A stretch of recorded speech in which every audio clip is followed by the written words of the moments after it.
Welcome to the Man Up, Man Down podcast, presented by Volker Ballueder and David Pawsey. We discuss the pressures and challenges faced by men approaching middle age that we're often too embarrassed to speak about with our friends. You can find us online at www.manupdown.com. Enjoy the show and don't forget to subscribe and leave us a review. Right, well, welcome to Man Up, Man Down Live.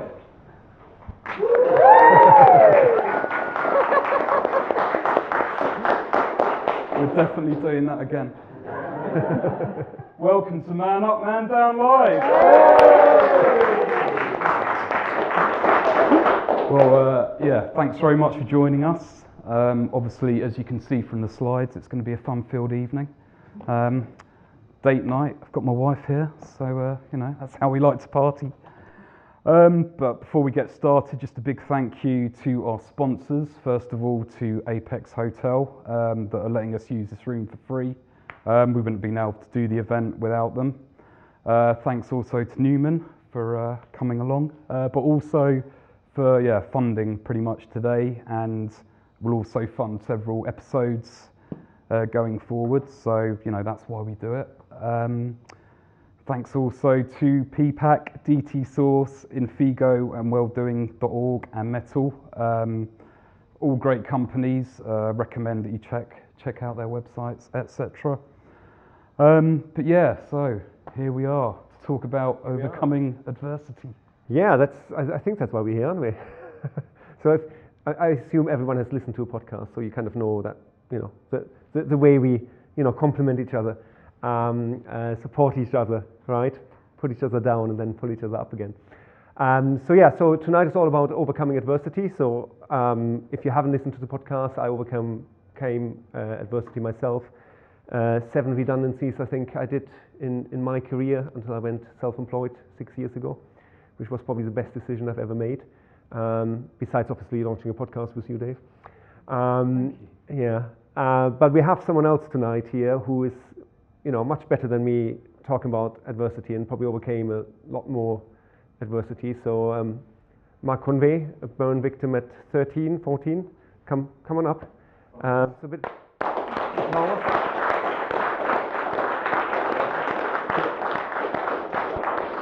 So our guests are all from Brighton tonight, so all the way from Brighton. All the way? Yeah. So I let you fill in the story, and with him tonight is Rowkins, suicide prevention specialist, if that's the right description for you. But,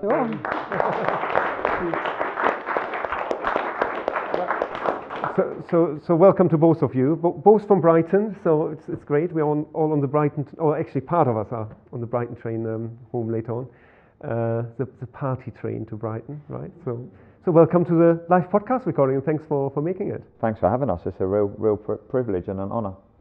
Especially to be here with Rose as well. Like, we know each other, go back a little bit since last year, so it's hopefully we can have a really nice balanced conversation and offer a bit of advice and inspiration. Yeah, thank you.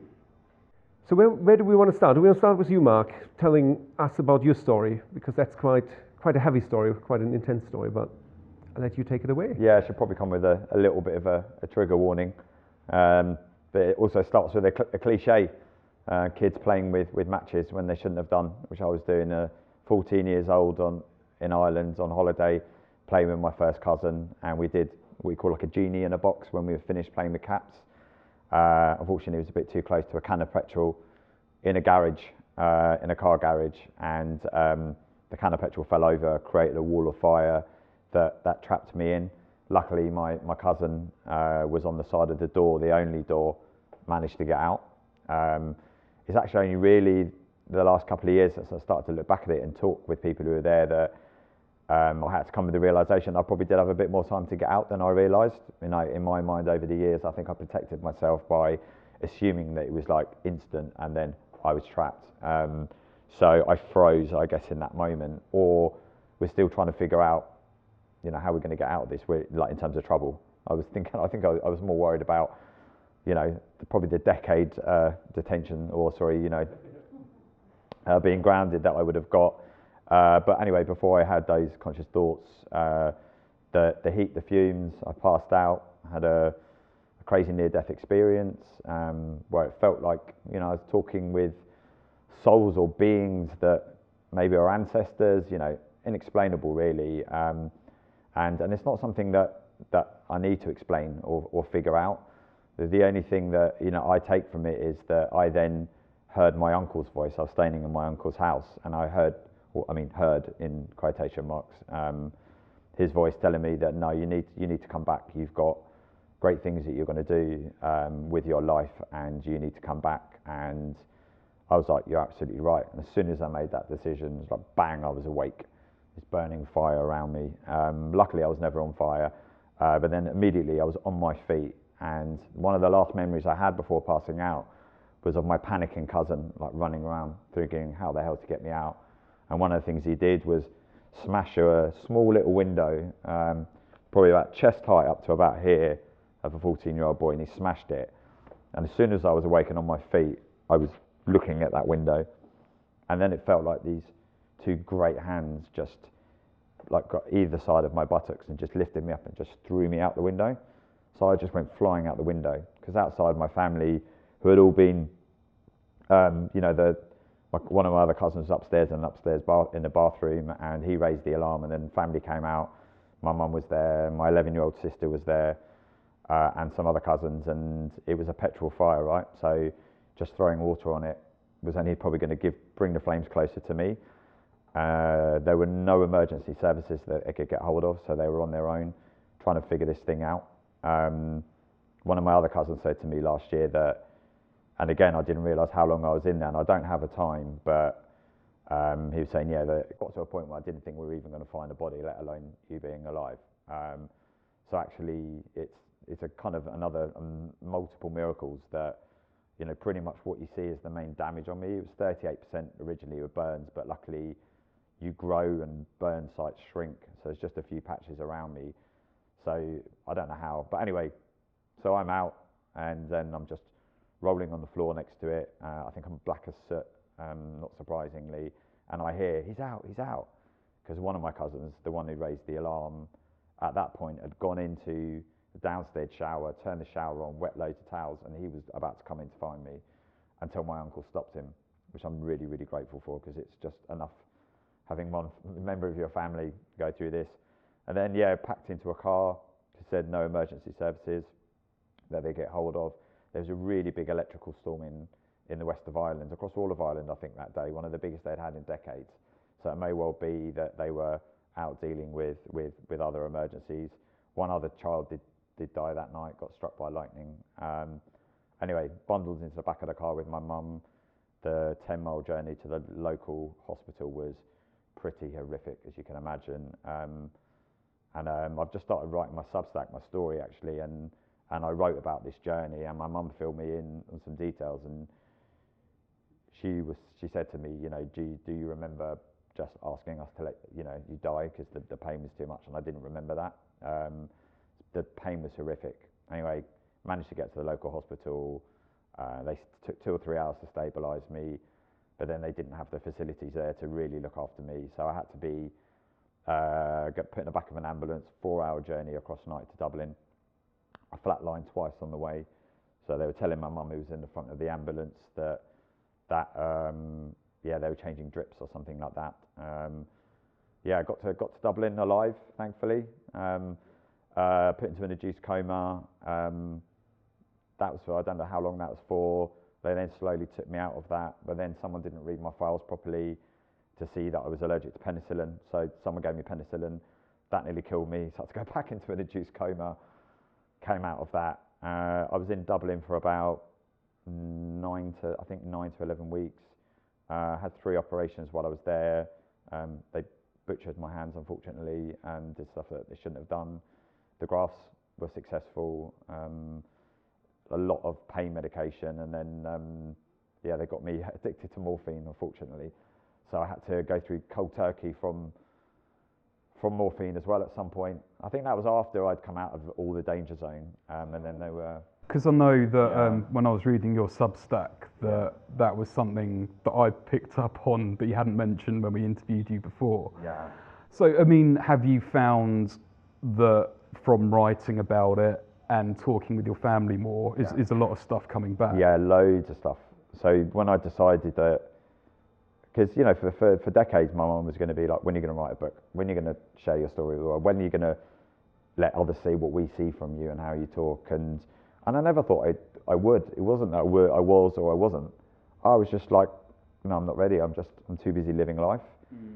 And then I think getting to middle age, the pandemic, suddenly I was ready. And so, I left a company that I founded. I joined another startup, but left that. I realised I had to go solo. And then, so what I wanted to do, first of all, it was, about making sure I was okay and sharing my stories, actually adding value to my life, because I feel like I'm justifying my trauma even more by helping people. But when you suffer trauma, especially the level that I did, you very rarely suffer in isolation. So what happened to me was the biggest thing in all my family's lives as well, right? And imagine being there on the night and seeing it and feeling helpless. It's when you're in the middle of it, you're kind of just dealing with it. But often it's like football managers are more nervous watching the game from the sidelines than they are in the middle. So often mentally it's harder to deal with seeing a loved one suffering the way I did. So before I wanted to come on like your podcast and do things like this and speak in front of audiences, it was super important for me to make sure that my family were okay.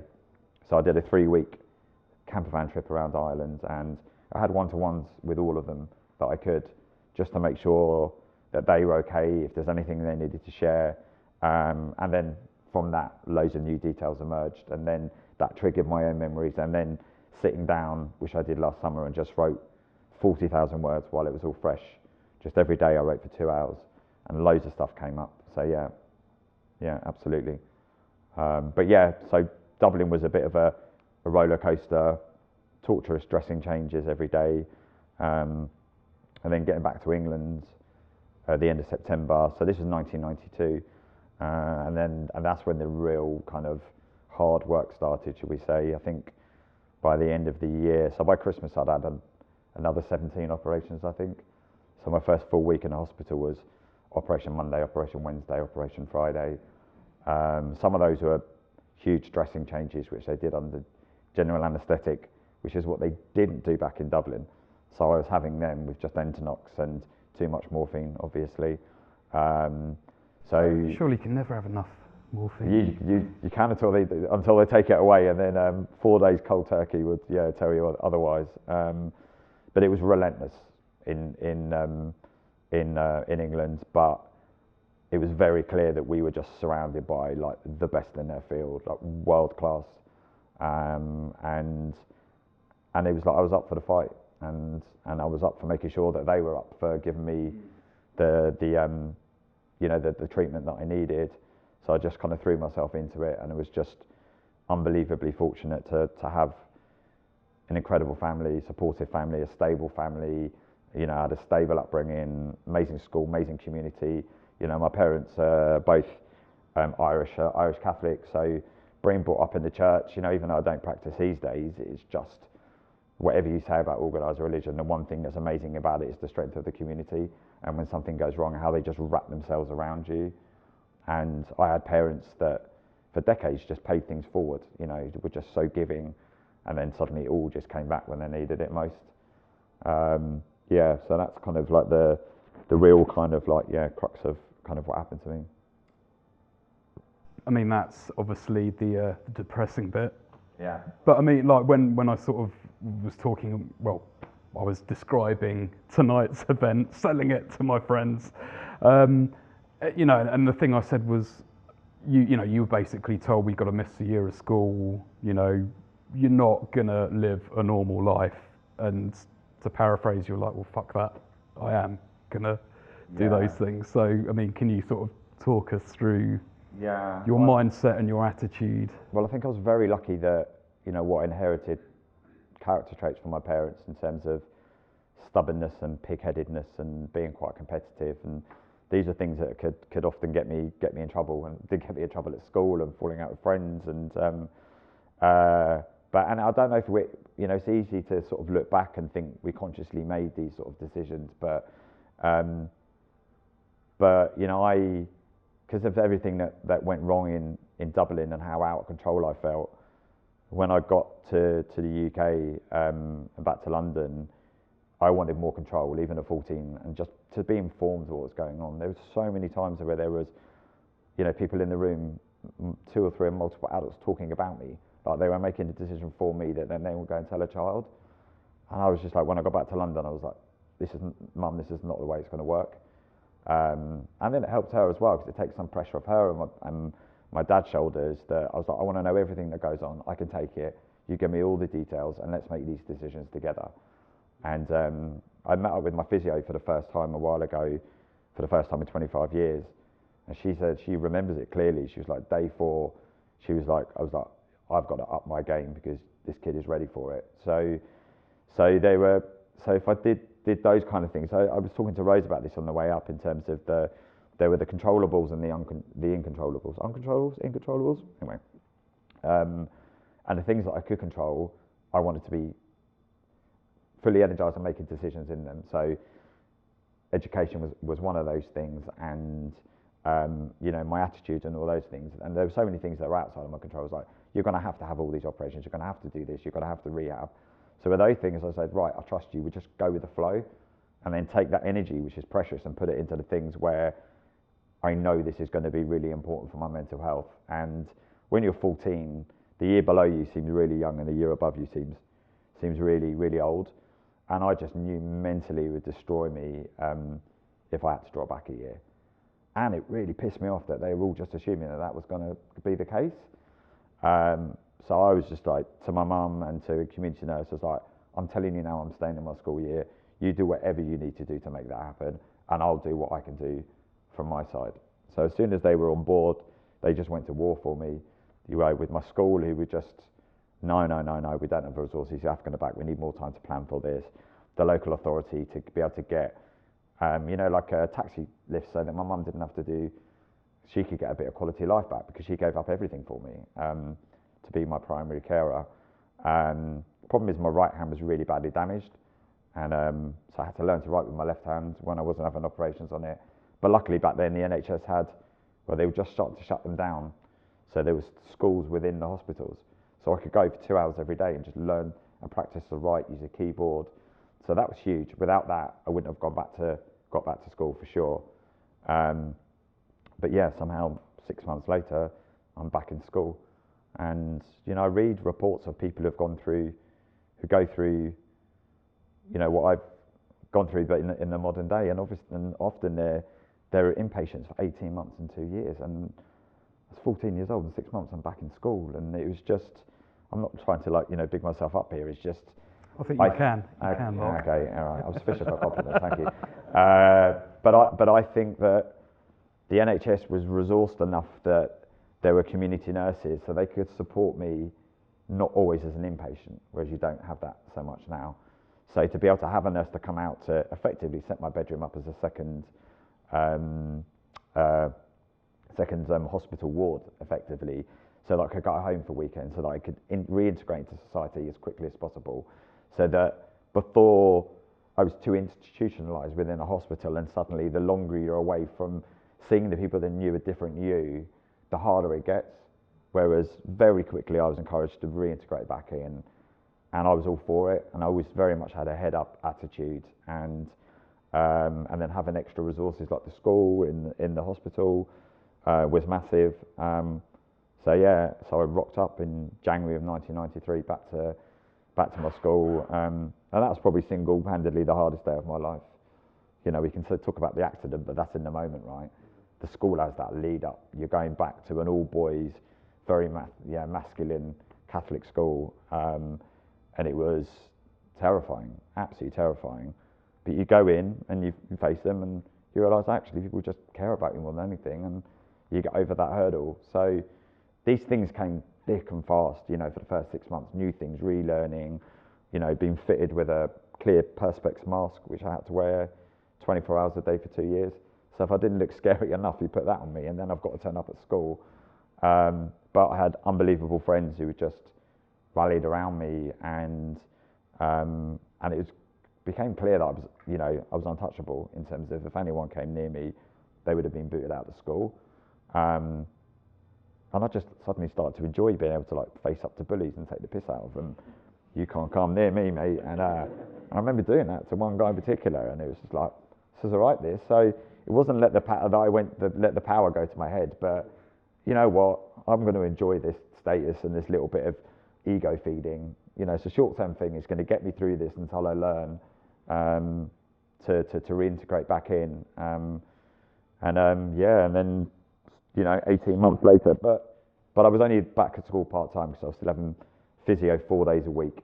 So I'd go in the morning, my mum would come and pick me up at 11, she'd drive me the hour, I'd have my hour physio, she'd drop me back to school, she'd go home, we'd do that 4 days a week, and then every holiday, every half term, and I think even one bank holiday, we managed to fit in another quick operation in there. So by May 1995, I'd had over 30 operations.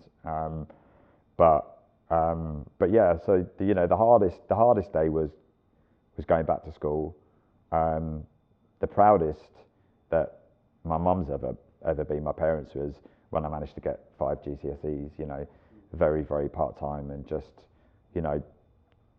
blagging my way really, and using whatever smarts that I'd already learned to do that. So the day that she realised that I'd actually done it, she was just like dumbfounded, because and it was only then I realised that no one actually believed I was going to be able to do it. Everyone was like, well, we have to keep Marc's spirits up, right? We've got to support him, but this is just not possible. And then I shocked them all when I turned around and said that actually I want to leave this school now. And they were like, we've done all this to get you back in this school, and now you want to leave? Because I'd had a very kind of clear goal that, again, one of these, going right back to what you said in terms of how people painted quite a worrying picture. I'm not going to call it negative, because they weren't meaning to be negative, but they were going to be like, you're going to face this, you're going to encounter that. And they were like, he might never be able to live on his own.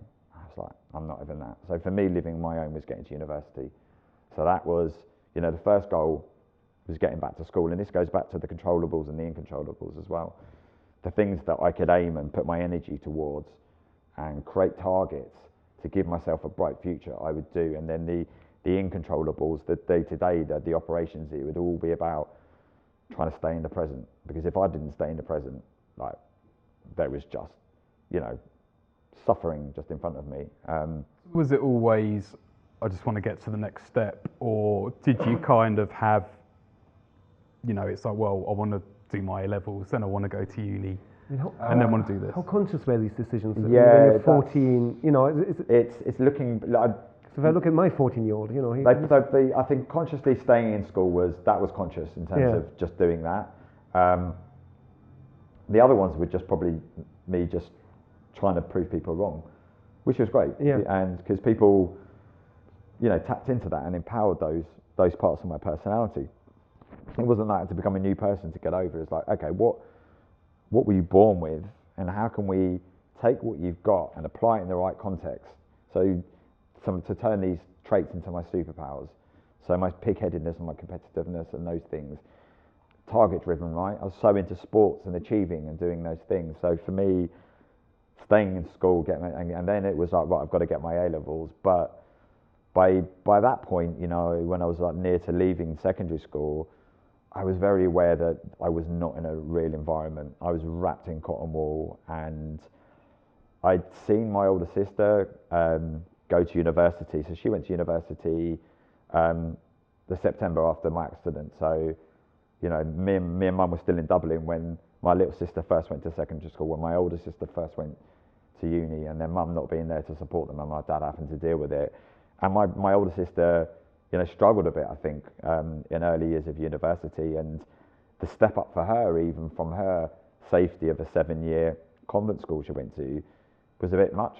And I just knew that mentally I was probably immature, because I was not having the usual teenage experiences that you have that help you mature. So yeah, when I turned around and said I'm leaving, everyone was just like, what are you talking about? And I said, no, look, it's how am I ever gonna get to how am I ever gonna live my own if I'm constantly in this make-believe world wrapped in cotton wool? The step up would have been too huge. So they were like, okay, then let's go and look at some local sixth form colleges, and ended up, getting my GCSEs and then leaving and going to a local 2,000 crazy mixed gender sixth form college, still wearing my Perspex mask for the first term. But I thought, you know what, nothing's going to be as bad as going back to school that first day. So if I could do that, I can do this. And that's the proudest thing I think I've ever done, making that proactive decision. I'd been so used to change by then that I was starting to not embrace it, but not fearful of it, you know, facing into it. And compared to everything else I'd gone through, actually, that wasn't so bad by then. And it was mentally was one of the best decisions I've ever made. That probably is the best decision I've ever made in my life. Did you ever think of giving up? You must have at some point, no? I think, yeah. I mean, Yeah. even to this day, I think about giving up. But I also fantasize about what life could have been differently, and fantasize what it would be like to be someone else and what they lived. But realizing that my thoughts weren't me, they were just thoughts. So you process them. And so yeah, for sure, suicide was an option. But then understanding that my thoughts aren't me and they don't define me, you know, because I think back and dream about being a professional footballer. But that doesn't mean that suddenly, you can, they're not real. So, you know, I had this crazy amount of, life lessons very, very, very early on, and in one way that is horrific. But then there's a flip side to that, and being 14, hitting puberty, going through the second biggest growth spurt of my life, I had the opportunity to create all these neural pathways, right? So, and then they're locked in as your character traits for the rest of your life. So, but I was very, very lucky that I was in this incredible context of this supportive community that allowed me the space to be able to learn those lessons. So all these things were just, they were locking in. I think if I'd been 21 or 22, it'd have been a lot harder for me to overcome this. Yes, it's horrific, but again, there's always light.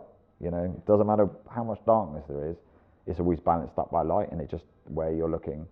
And again, it's easier to look back and see this, but that doesn't really matter. If the lessons are there, the lessons are there. Yeah. I mean, we haven't, I'm sort of jumping ahead a bit, you haven't sort of talked about what you did after uni, and all the success you had. So I don't know if you want to talk about that. Yeah. And then I'll come in with my next question. Yeah, well, I think, I can kind of categorize my life up into sort of different segments. There was the first 14 years, and I kind of like that was the old me, so I don't really kind of count that. You know, there's 3 stages, and the first was the first 5 years of recovery, which was, survival, getting my dignity back, and then getting my independence, gaining it, getting to university. And then, I got to university, and at that point, I was like, right, my life really, really does start now. And rather than running away from trauma, I describe it as I decided to run into life. So, and I didn't, I was using words that Viktor Frankl uses now, but in my own mind, differently. If you've ever read his writing, it's unbelievable, and it's about justifying your trauma. So I look back at the 5 years that I just have, and now I've got this open slate of this life and by that point as well, I was allowed to get away with so many decisions because they were positive for me. So I felt really empowered that I can make whatever decisions I wanted. So I was like, I'm owed some by the universe or God or whatever you want to believe in, that some good stuff must be around the corner if I've just done that. But the good stuff's not just going to come to me. I need to go and get it. And what I learned about going and getting what I wanted in terms of going back to school and all these things, so I can just apply these lessons to life.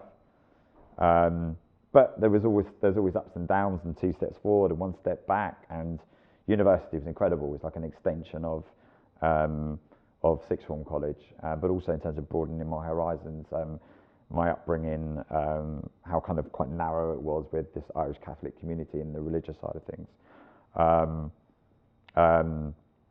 But then, I thought it was just going to be going to uni, getting a business degree, going into the city. It's quite a fixed path for you. And then I got turned down for 5 placement jobs in my third year at uni, all in the city. One of them telling me I had, too much empathy to work in the city, and I found it awful at the time. But I look back now, it's like one of the best things that ever happened to me. That door closed on me, and I was like, well, I don't want to change who I am. My experiences have shaped me into this person. So I had to tail between my legs, go back to my parents for that year, get a placement with the National Grid. It was boring. It wasn't like working in the city, adventurous. But I didn't pay rent, saved up money, went traveling for 6 weeks the next summer to Central America, and I was like, oh my God, like there's a whole world out there. What am I doing? I could have just gone to the city and stuff like that. So straight back, I was like, I'm getting my degree, and then I'm going, and I'm gone. So, and I was like, no one's going to stop me. And, people have always tried to stop me, and I haven't quite, listened because of obvious things that have happened to me, and just, travelled extensively, and then drifted, and then discovered the game of poker, which again changed my life. I tried to make it as a rich professional poker player.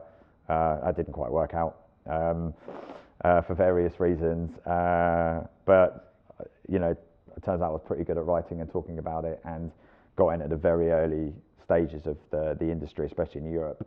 Started writing freelance and travelling to tournaments, and I just thought this is the way I continue to travel the world. And then the industry exploded, and I was in the right place at the right time, and was just the cream that rose to the top. And started out writing, and then they realised I had a pretty big gob, which is coming in handy these days as well. So then I started commentating and winning awards, and just travelled around the world for over a decade, writing and talking about people, winning or losing millions of pounds. It was quite the ride. Yeah, but definitely not in any career book manual or anything like that.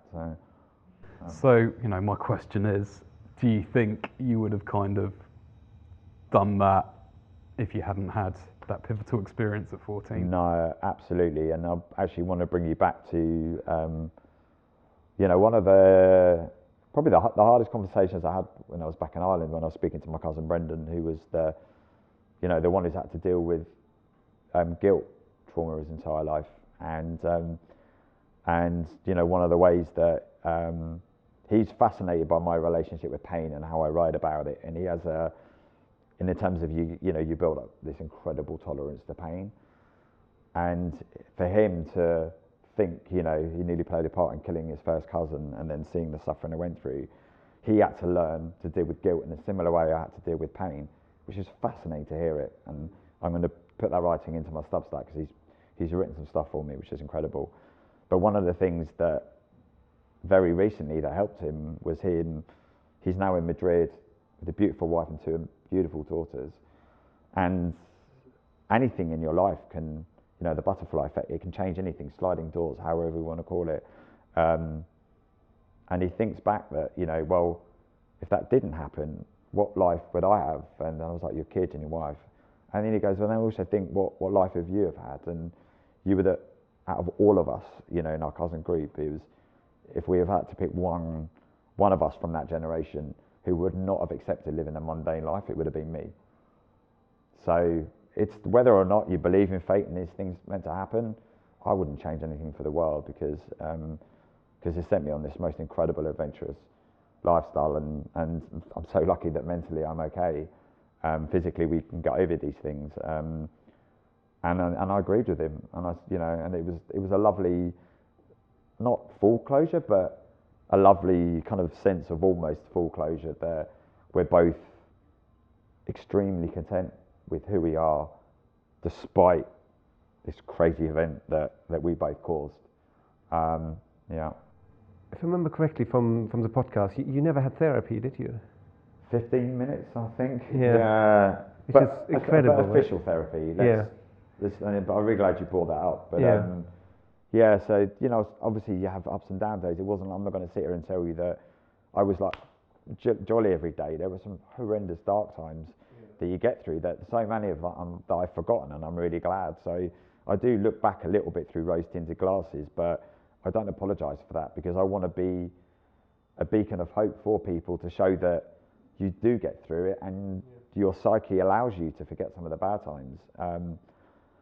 But yeah, so I was in Roehampton in Queen Mary's Hospital, and I'd had maybe some, maybe I'd had 2 or 3 operations that week, and it was a bit tough. And but there wasn't really much therapy open. The stuff like PTSD was only just really becoming a thing, growth during the 90s. It was very much kind of crack on, and but my mum, she was, battled for me, and she was trying to find. They found a therapist that came in and sat down with me, and bless her, I probably wasn't too easy on her, but it felt like that she'd just come off her course at uni, and she'd be like, well, you must have been feeling this and this so far, and I was like, well, no, not really. And in that conversation went on for a bit, and then it would be like, well, you're likely to be going to be feeling this going forward. I'm like, no, don't put those things in my head. I haven't experienced that yet. Let's deal with that when we come to it, right? And I was like, and I probably said to her something like, you're just reading from a textbook here. Anyway, after 15 minutes, I think we mutually agreed that this wasn't working for either of us. And she walked out of the ward, and my mum was still there by the nurses' station, and she just walked straight past them, shaking her head, going, that kid could give me therapy. He's going to be absolutely fine. And but it wasn't that I didn't have therapy. They just didn't have the therapist label on them. Yeah. I had incredible people around me, and I actually credit my physiotherapist, Claire, who I recently just reconnected with, and I was spending 4 days a week with her, hours and hours and hours, sat opposite each other, and her conversations and just normal day life and making me feel normal and those kind of things were great. And all I really needed was people around me to empower me to take care of my own well-being. And I'm a really big believer in that. I think resilience has become a bit of a kind of dirty word in recent years, and not that it makes me angry, but I kind of want to bring resilience back as a good thing. And we've done so much in society to shake up, the workplace, and to be more compassionate and understanding on those things. But it doesn't mean we have to leave behind what was good about that. It was your responsibility to take care of your own well-being. And I feel like the pendulum has swung a little bit too far one way. And what we need to do is battle this from both sides. We need to be more compassionate, more understanding, more welcoming, more diverse, more inclusive, all these things. But also, you need to work into the workplace knowing that your responsibility is your own well-being, and take charge of it. And then have people around you empowering you to do that.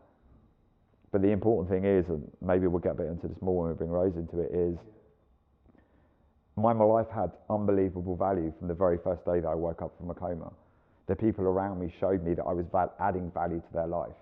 So immediately my life had meaning. I was giving something to them, they were giving something back to me. That would energize me to then want to give even more back. And this beautiful cycle between us started and just made us all grow. Not just my family and my friends, but also my physios, my nurses. I was like, I'm going to be the best patient. I'm going to make your day the best day. I'm going to be super cheeky. I'm going to make you laugh. I'm going to make you want to come in and take care of me. And then it's my bit to do the best I can with the tools that I've got.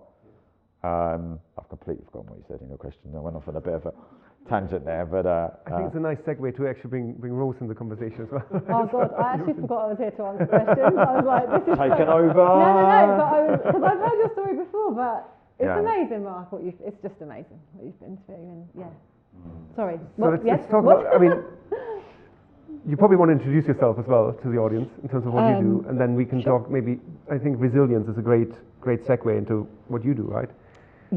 Yeah, for sure. That's a good part of the Venn diagram. I'm Rose, and you call me a specialist. I hate that, that expert. I'm a suicide prevention educator. Let's say that maybe. Have been for 10 years, but I've also been a counsellor.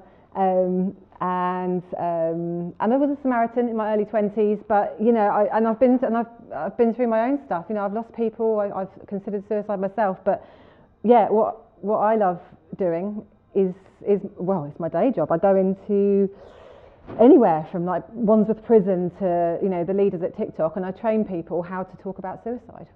And it's all about, resilience. It's about hope, actually, because people often say, wow, that's depressing what you do. And I'm like, it's the opposite.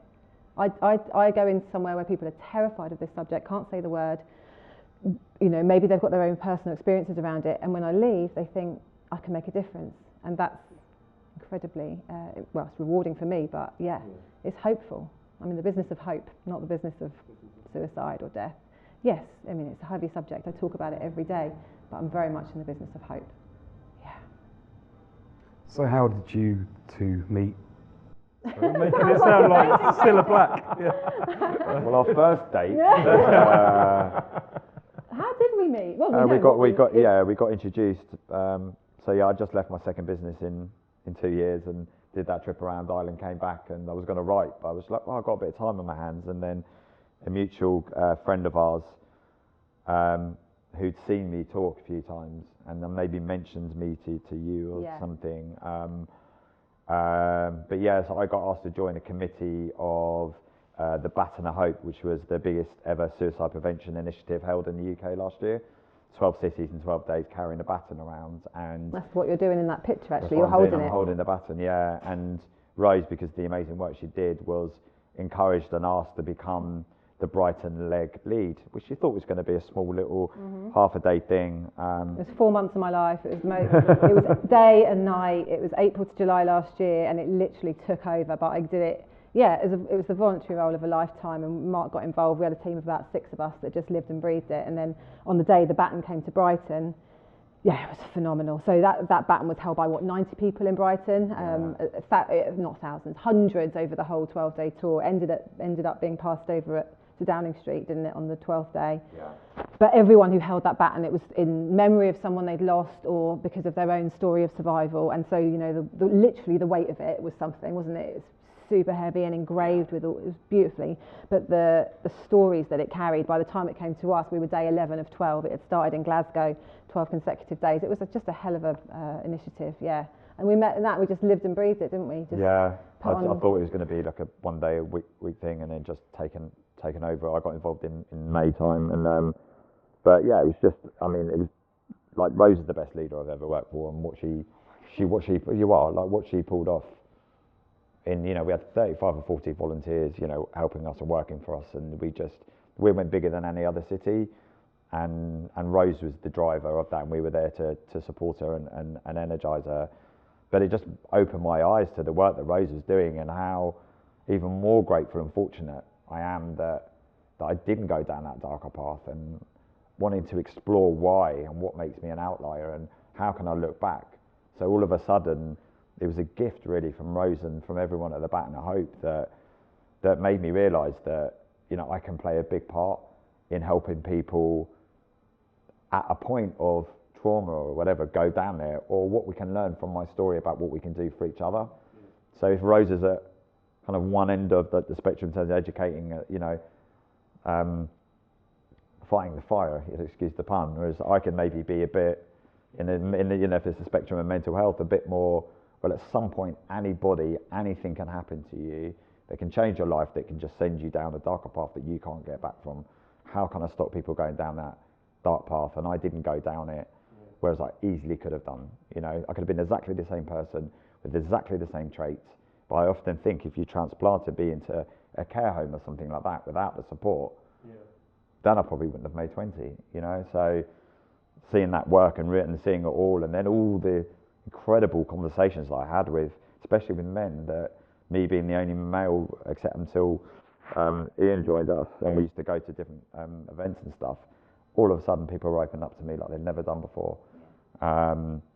And it was a privilege to be able to do that. And do you know what it is, Marc? What you've often said is that, like, you say, I wear my trauma on the outside, like people look at you, we know you've been through something just from looking at you.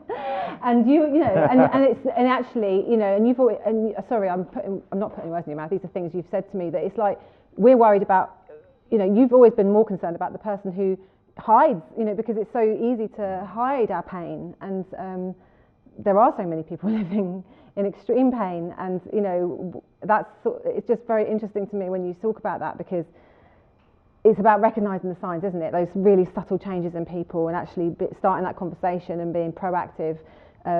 you've often had people just come and talk to you because they see you. It's just interesting that how these conversations start. Well, the hardest thing to do, right, if you're struggling, is to take that first step and ask for help, or to say something's going on. And when it comes to my mental health, the greatest privilege is that I wear my trauma on the outside, and even if I don't need it or want it, people have always had my back, and this is something that we learned, from our good friend Lauren. It's not just like reaching out to make sure someone's okay, but reaching in to make sure someone's okay. So it's that follow-up question, right, to make sure. So people come to you, yeah, I'm all right, but they'd always be like, no, but surely you can't be, you must be. No, trust me, I am. But they're always asking those follow-up questions, whereas we don't often do that. We're like, everything okay, and it almost becomes a rhetorical question or a standard greeting, like have a nice day. So it's important to reach in. What should we? I mean, we discussed it on the podcast, right? But what should we say, right? Because men, we go to the pub, right, and go like, oh, how are you doing, mate? Oh yeah, I'm fine. Have 4 or 5 pints. Some people have more. I have less, of course. And then we just leave, right? And we don't know how the other person really feels, right? We don't sit down and go like, oh, how you really feel, right? Feeling in the inside, right? What's going on? Mm-hmm. What should we be doing? I think you've just answered your own question. Yeah. I mean, how do you really feel? What's going on? I mean, what's known to be, a good way in is just to state fact. I think that's the problem. We think we need to sort of analyse or be super clever or be some sort of like psychologist or analyst. No, you don't. If you've seen a mate acting a little bit differently, or they've stopped responding to your WhatsApps, or they're drinking more than usual, start with that. Like, just literally state fact. Like, mate, I've seen this. Mate, I've heard you say this. Mate, I'm worried about you for these reasons. Like, you're stating fact. So it means that there's not that you're trying to catch anyone out. No, of course not ever. But it just means that there's nowhere for them to go with it. It sounds again like but what I mean is you're saying it with care, right? So you're saying, like, I've seen you behave in this way, and I'm worried about you. And if you're feeling confident, what we want to say next is, and so sometimes when people say there's no point, or when people are drinking more than usual, sometimes they're thinking of suicide, and I'm wondering if you are, because I want to know about it if you are, because I don't want you alone with those thoughts. I mean, this is why I teach it, because it takes time to practice it. I'm not saying like go out and do this now. It's not easy, but it's not something to be afraid of, and that's the big thing that I go and teach, is that the only wrong thing to say, actually, because that's the big fear, isn't it? I'm going to say the wrong thing, make it worse, put the idea in someone's head. The only wrong thing to say is to say nothing at all, if you're worried about a mate, because God forbid if something happened and you'd had that night in the pub you've just described, Volker, and then you left and you never saw them again, we don't want to go there. So it's like, how could you possibly make things worse if someone is thinking? You mentioned putting an idea in someone's head, which is a massive myth, isn't it, around suicide? Huge. Can you open up a little bit more? Yeah, huge myth. And it's a shame, because it's the one that I think stops us from saying the word. We don't want to say, are you thinking of suicide, in case they're going to go, well, I wasn't, but now that you asked me, good idea, because it just doesn't happen like that. Of course it doesn't. Like, it would have already been there, right? Right? Yeah. It's too big a thought. I mean, we're just not that powerful that we could implant such a huge concept in someone's brain. I mean, it's, I don't mean to make light of it, but we just don't have that power.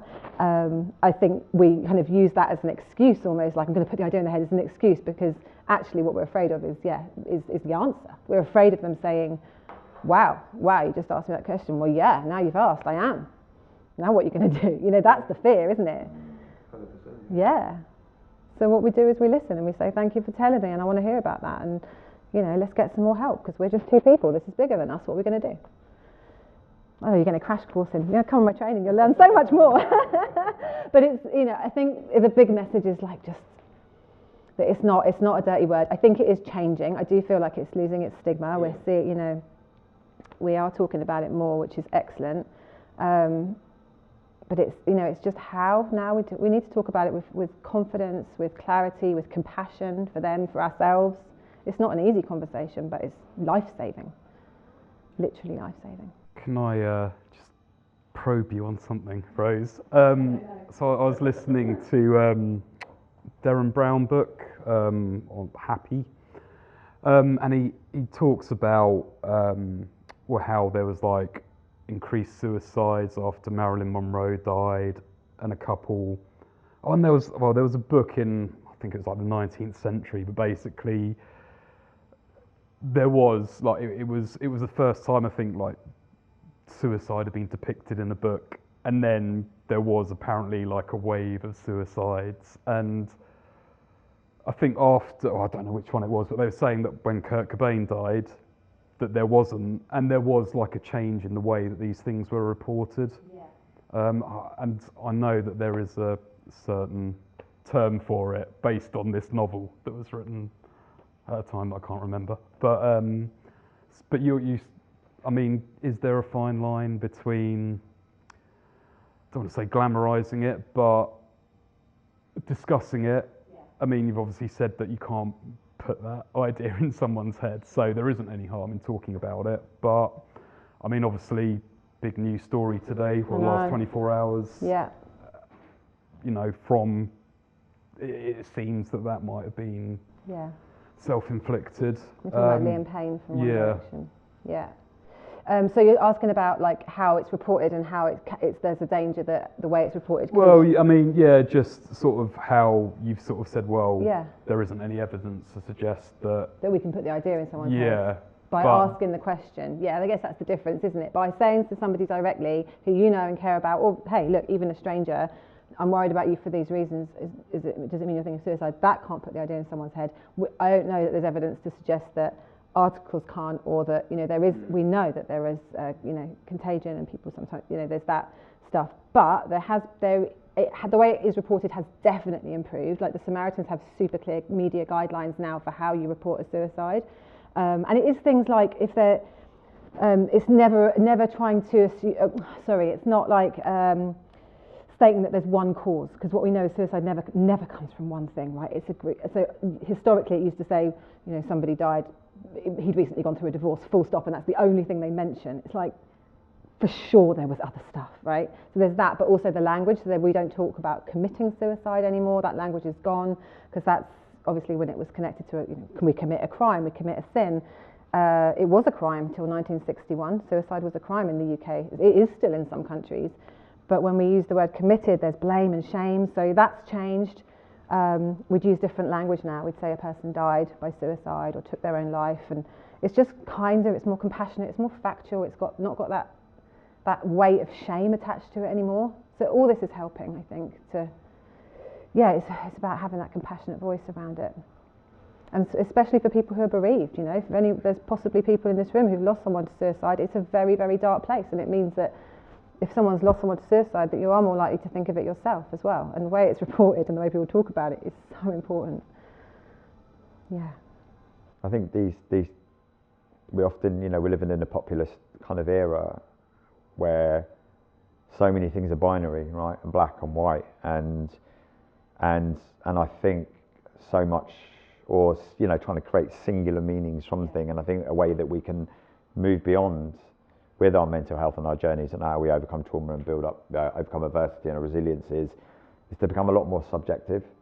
And I think in terms of really honing in on understanding the individual case, rather than being like, oh well, that bit of data matches that must be the reason for.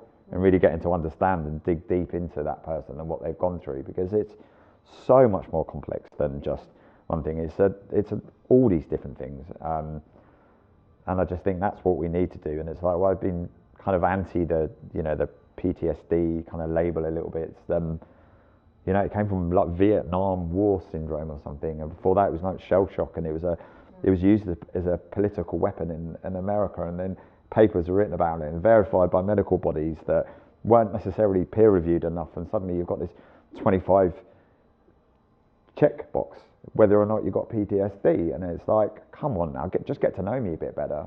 Don't assume, because I even think now that I have to, like, I'm worried that not worried, I'm not even sure I can call mine a trauma anymore, because if you do have PTSD, then it says, right, you're triggered by these kind of things, and that's just, it hasn't happened to me.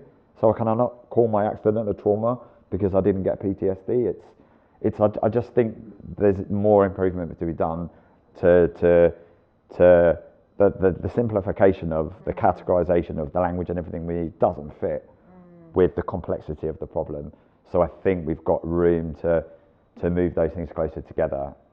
So there needs to be more research into it. there just needs to be more conversations and content, people being open to talk about what's going on. So it's super important that there are people like you, because we need, you know, that qualitative data to go with the quantitative data, and that's where podcasts like you and us talking about it more provide that, and provide the stories and understandings. And I think, you know, we need all of that, I think, to get to a better place, to stop.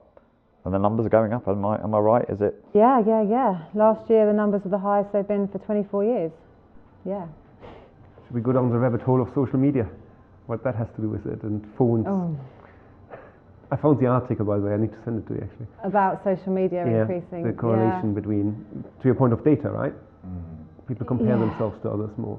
Yeah, Fear for sure. I of missing mean, you know, yeah, I'm for sure it's got a part to play. But you know, similarly, it has a part to play in helping young people, not just young people, all of us feel so connected in ways we wouldn't otherwise feel connected. You know, we've got almost a whole generation of kids who, not entirely, of course, but generalising, so many who don't feel they can walk into a room and talk to people, but they can feel super connected through their phone. So, you know, But is it a real connection? It's still connection, isn't it? It's still better than nothing. We kind of got to be a bit careful. It's like one way or the other, right? Yeah, We've got to contextualise everything. There are certain people that, you know, were the only gay in the village, and you know, they had no chance of finding their tribe. Have I just referenced Little Britain? Yeah. Trying to bring a bit of light-hearted humour into this direct, I think we're doing. But it's finding your tribe. Finding your tribe. Yeah. So for so many people, it's the application of what we've done is the problem, and we just let this beast out into the world without properly regulating it.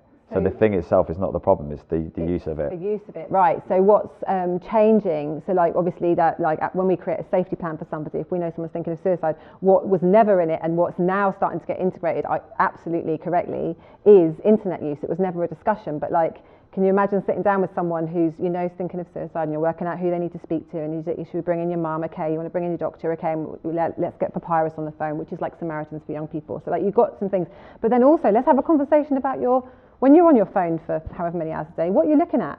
Like, let's have a look now at your TikTok, at your Instagram, what's coming up on your algorithms. Okay, well maybe should we unfollow this guy, and you know, and that needs to be part of a suicide safety plan as well, for sure, right? Because who else are these, I'm thinking of young people, but this is just the same for all of us. Like, when do we actually have an open conversation about someone else and show them what your feed looks like, where someone else can go, gosh, you're looking at that, should we get that sort of content out of your, you know? So that is now getting embedded into safety plans, quite right, yeah? So there's changes.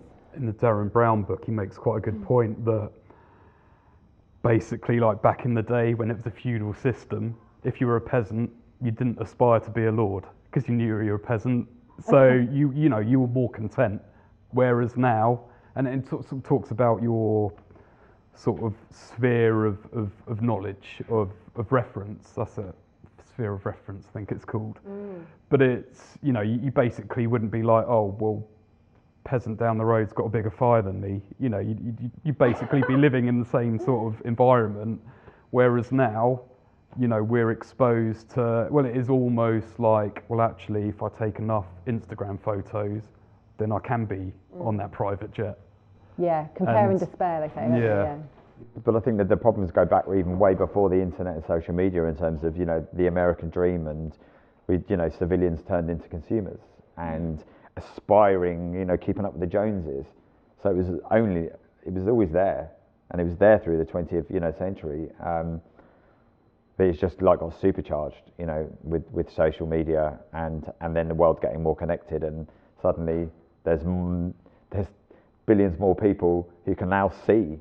You know, I remember going to Laos in the year 2002 and sitting down with a group of teenagers, and you know, they didn't have access to the internet back then, and just wanted to know about the outside world, and was just genuinely curious. And it's just, suddenly, within 2 years later, they had access to it, and all they see is these, you know, these riches across the world that think they're going to make them happy. And it's more than just, you know, social media. But you know, that's where I think where AI can help if we use it in the right way. If we don't, it could be like, you know, catastrophic. But you know, the one thing about the TikTok algorithm was one of the first, I think, was really powered by AI, and a lot of children think that actually they can be the ones to curate. And I only read this the other day, that AI, which was fascinating to me, because as much as the AI is now to work your feeds and give what you want, but if you're just doing, and then that suddenly, especially TikTok, how quickly it got to know who you were and showed you more of what you want your own, and that could be dangerous, because that could be a weapon of mass destruction for the minds if you want to control going down. But imagine if we're saying now go back to a therapy session with someone, a kid who's struggling, be like, well, now the power is within your hands, because the AI is talking to you, and then that's going to then impact the algorithm, that maybe we can reverse a lot of these things with social media, and with the right support around us, and realizing if people are suffering, we can actually suddenly turn social media into something really, really good for the individual, because it gets them what they need. So we have to be hopeful, because this is not going anywhere. We've got these tools. We can talk about how they're going to destroy the world, or we can actively get involved and be like, well, this is the way we need to use them in terms of our mental health. Totally. I was going to bring hope back in. I mean, young people I work with a lot of teenagers, and I'm just filled with hope. They are getting so savvy on how to use it. They know it's bad for their health. A lot of them are choosing not to drink. When I've worked with young teenage boys, when I was working as a counsellor, first of all, teenage boys coming to therapy voluntarily, amazing. So they're getting this message of like, it's okay not to be okay. That stigma is going. Yeah. And I was talking to someone earlier in the bar that I used to have. These young men would often say, God, this stuff's brilliant, Rose. I love this. I'm going to go back and teach my dad about this. I'm like, oh my God, this is brilliant. Like, yes. So it does give me hope. We've got to have hope, because I do think it's changing. I think, yes, for the better and the worse, but it's all about awareness, isn't it? And if we're educating, my hope, I don't know what the curriculum's like. My son's just started reception, so I don't know what it's like by the time they get to high school. But my hope is that, they're educating kids in choosing your own, well, not choosing your own, curating your feed, learning this stuff, because we've got to get clever. We're the ones that kind of have skipped out, missing out learning about it. But I hope that we're all going to learn and do better. I mean, I have hope for that. I don't have hope for Facebook, Instagram, or TikTok. The kids don't use Facebook now. No, exactly. No. So maybe then there'll be new ones going along. Facebook is like our generation, right? Yeah, they're like my parents who want it. Why would I go on it? Yeah. But what gave me great hope, and I was telling Rose this when I was getting her lost outside, that I went and did a talk a few weeks ago at this performing arts school in Elstree in Boreham Wood in North London, and they come in from year 10, 13, and a lot of them have been displaced from normal education. A lot of them are neurodivergent, and up on the wall of this school, they've got their 8 values, and it's compassion, connection, curiosity, craftsmanship. All these different amazing values, and I did some exercises with them, and the 15-year-olds just wouldn't get involved, and they'd only been in this school 1 year, and then the 17-year-olds, so they'd been 2 years longer, were unbelievable in the Q&A and this little exercise I did. It was spine tingling, and then when the 15-year-olds didn't do it afterwards in the second assembly that I did, rather than being disappointed, I thought it was brilliant. And I went to the headmaster, the principal at the end, and I said, look, he was like, I'm so sorry they weren't engaged. And the second one, I was like, look at the work that you're doing. Look at how much they change from the age of 15 to 17 under your guidance, where you are prioritising being able to curate your own curriculum, go with your passion, find your passion. A lot of different within media kind of circles, but all of it is based around these core values that we should all have. And as long as you're putting those core values into place with whatever path you want to follow in our school, you'll have our support. So it's extraordinary. So there is great hope in terms of the way we educate, and if schools like this hopefully are going to be leading the way. We seem to be working through time. I was thinking that, kind of how it works. Should we take some questions from the audience? Do you just want to prove there's people here? Go ahead, Matt. I've got a question, a Brighton question. I'm also from Brighton. I'm also on the train on the way back. What can we do as a city to improve our connection and collaboration and mental health and support? Are we doing well, or are we doing badly?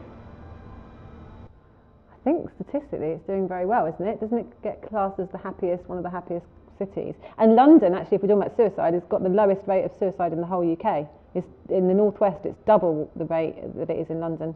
Why do you think that is?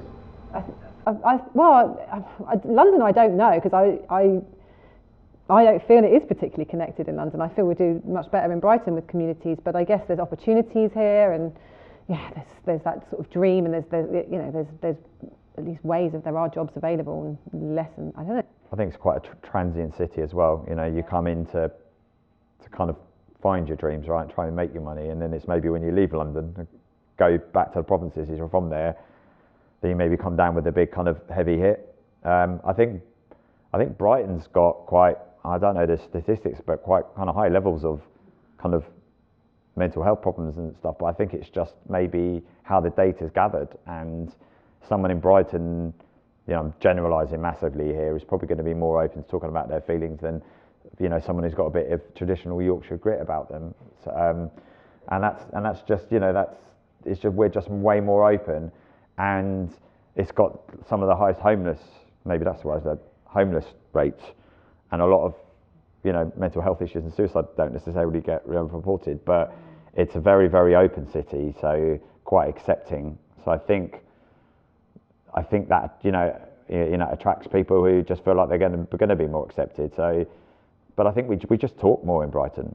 I think there is an openness. It definitely needs to become more diverse, but I think it just feels like there's more going on in community-wise in Brighton than other, and I think that's huge. And I think having that connection and community and finding your tribe in real life, you know, it's great that you can find your tribe online, but I think nothing beats, you know, that real world connection with people, and that, you know, for me, energy and how I feel about someone doesn't always come through a screen. And, you know, I've done talks, you know, onto screens and workshops and stuff, and there's nothing like that energy in the room. So I think Brighton's good at getting people together in person, and we're lucky we've got great outdoor spaces, and that really helps.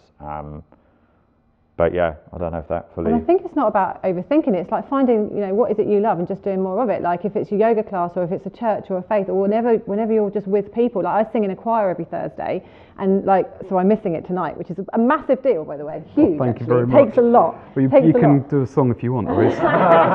We're singing Pulp Common People harmony, in 6-part harmony. It's bloody amazing. Anyway, so I'm missing it tonight, which is, you know, a big deal. But I'll go in next week, and you know, it's partly an ego thing, but it feels really nice when people say, where were you last week? We missed you. And I think we all deserve that. And because I happen to work in suicide prevention, I've come to see that as part of what keeps me safe from thoughts of suicide these days. Because I'm like, wow, I am seen, I'm welcomed, I'm part of something. It's belonging, isn't it? That's what we all need.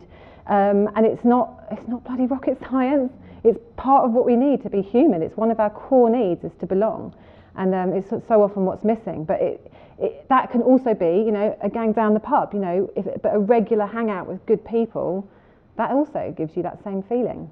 And that's no accident that the baton was biggest and bigger in Brighton than in Sussex. Well, we were like, go big or go home, you know. We went massive. We ended up with a show at the Dome with like drag queens and a choir, and not my choir. We went big. I mean, I was going to ask a question of you, Rose. So you travel around quite a bit. I mean, less so now. I've got a kid, but yeah, I've got a team that travels around. I mean, I was going to say, like, obviously, Marc sort of made a glib comment about gruff Yorkshireman versus, you know, metrosexual from Brighton.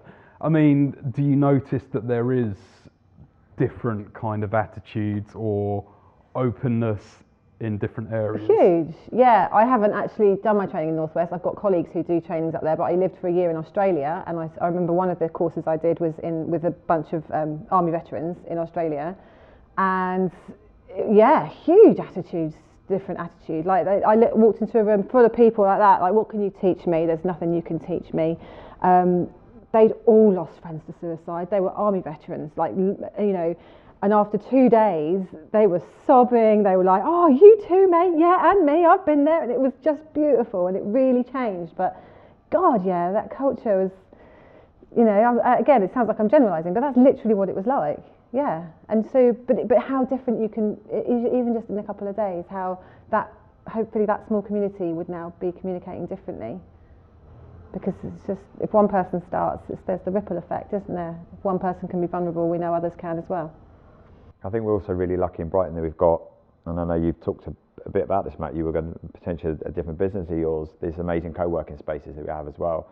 And I think as we're becoming much more fragmented in terms of how we work, and so many more solo entrepreneurs and small businesses, and I think maybe one of the reasons we're seeing a kind of rise in suicide rates in the last year is probably a knock-on effect of 2020 and 2021 that's now culminated in too many people who are isolated, and it's almost now become a bit of a big business fight versus an individual's right to stay at home, and it's a different argument. We should be allowed to have these choices.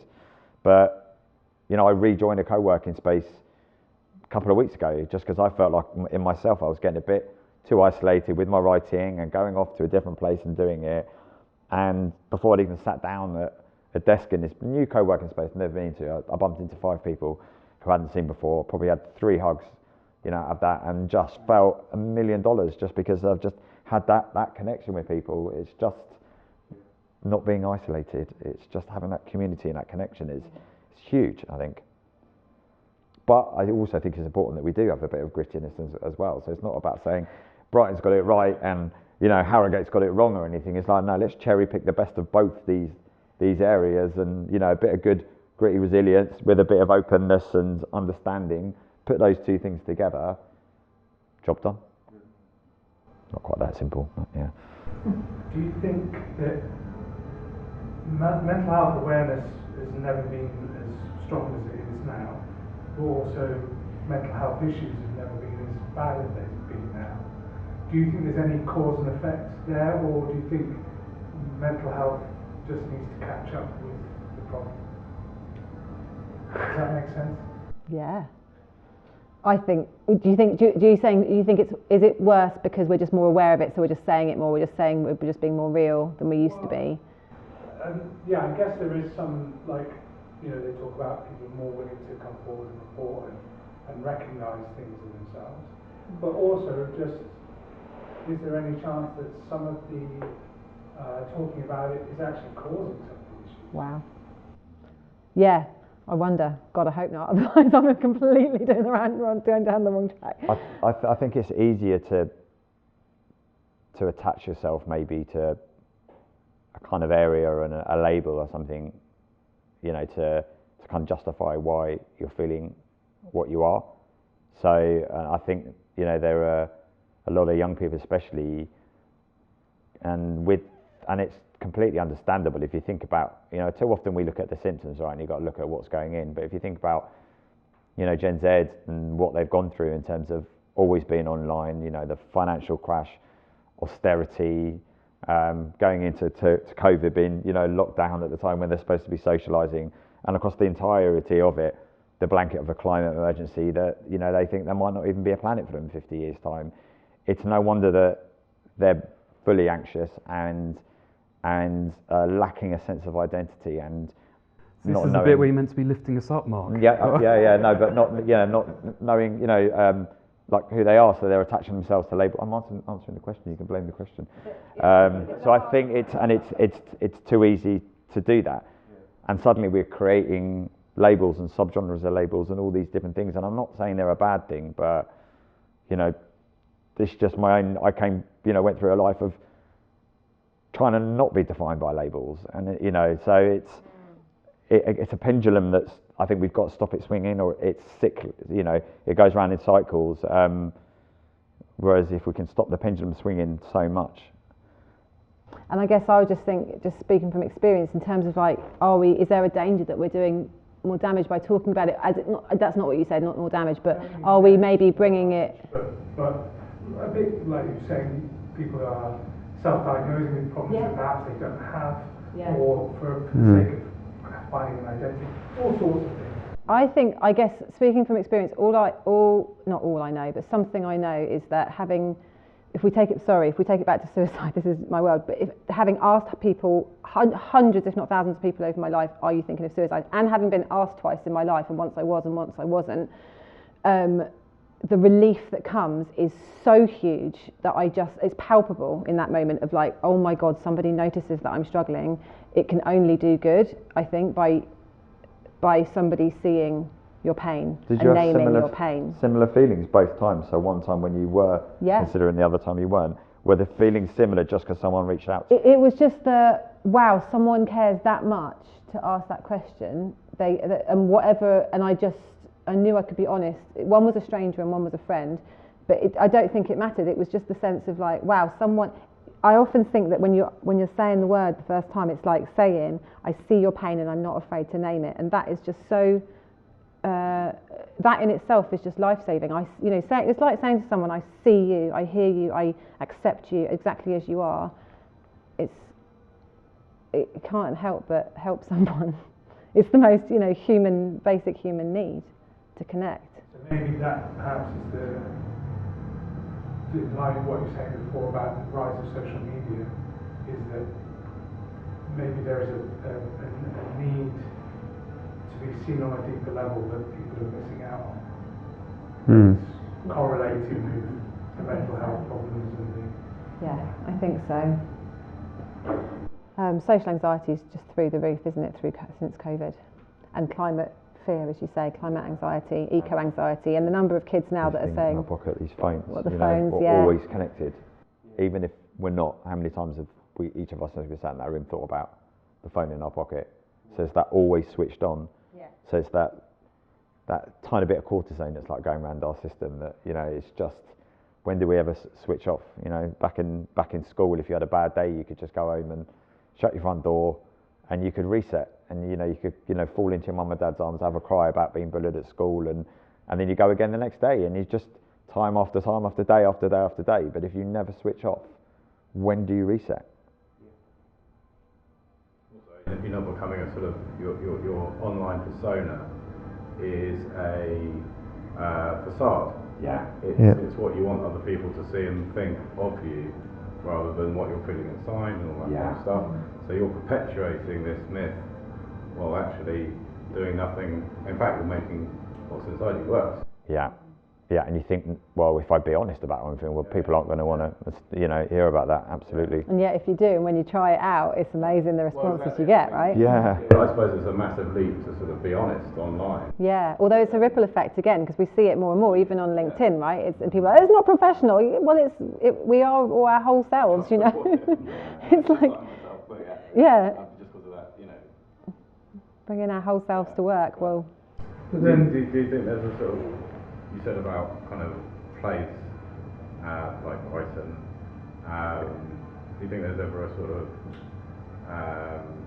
and community within that place helping? Do you think there's sort of in your experience, does it help when people move from somewhere else to a different place for, I don't know, a sunnier climate that improves their mood, or just to get away from the people surrounding them who are bringing them down, maybe? I know someone who does this a lot and moves to like Bali and Mexico and I'm not sure he's running away from his problems or solving. There's that thing, isn't there? Wherever you go, there you are. Right. Following you around too. So yeah, like you don't escape it. Wherever you go, there you are. So is it really? How much is it that other people are bringing you problems? Often there's work to be done on ourselves, isn't there? Yeah, but the sun sure helps, right? I mean, Yeah, it definitely does. Yeah, I think we've got to start. We've got to start looking inside more, right? This is inside-out way of thinking rather than this outside-in way of thinking. Maybe that's the northwest thing. It just rains more than it does in Brighton. Wow, it's that simple. I don't know if there are any more questions, but I think we slowly have to wrap up. I think time-wise, as we always say at the end of each podcast episode, we could carry on for a while. I'm sure you could as well. But thank you very much. I think these people want another drink. Yeah. Do you think they look thirsty? Yeah. They need a loo break or something. I don't know. Rose, Marc, thank you so much for coming all the way up from Brighton, first of all, and being our guest tonight. Thanks for having us. Thank you very much. Thank you so much.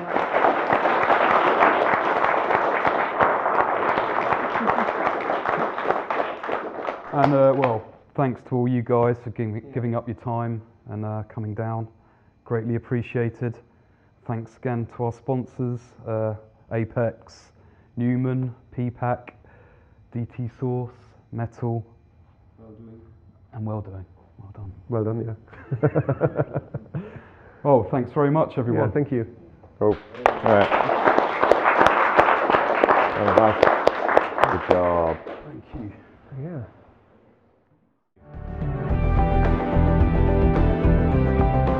Thanks for listening to this week's episode. Feel free to reach out to Volker or David via our website, www.manupdown.com or podcast@manupdown.com, with any feedback or to let us know what topics you'd like us to cover in the future. Hear you again soon.